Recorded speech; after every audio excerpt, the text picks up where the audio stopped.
Sea, i us vaig a contar el conte del meu company Rafael.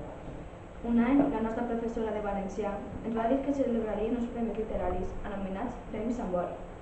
Un alumne de la nostra classe té molta imaginació i li agrada molt escriure. Rafael ens ha fet sempre molts contes, però, com per exemple El lleó ploró, Els pirates al meu cor, molts d'aquests contes els escrivia per a la classe, ens transportava a un lloc distint.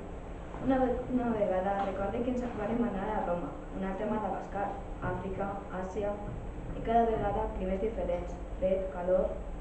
Els seus contes eren molt creatius perquè eren molt irreals, però molt interessants. Quan el mestre ens va dir allò dels Premis Sambori, es va alegrar moltíssim. El va fer d'una història de por que portava per títol La casa on només vivien monstres. Era terrible, donava molta por, però era molt interessant. Rafael sempre sorprenia amb les seves històries. La història de Rafael tractava del següent. Fa un milió d'anys, en un món on rarament hi havia éssers humans, hi havia un castell on mai eixia el sol. Sempre estava obscur, amb ciris de color verd. Segons la història, allí hi havia monstres, però no monstres dels contes de prínceps i princeses, sinó de monstres de debò, d'aixòs que són lletjos, fangadors, fangosos, en fi, del que tots us podeu imaginar. Tots els ciutadans del món terrorífic tenien moltíssima por.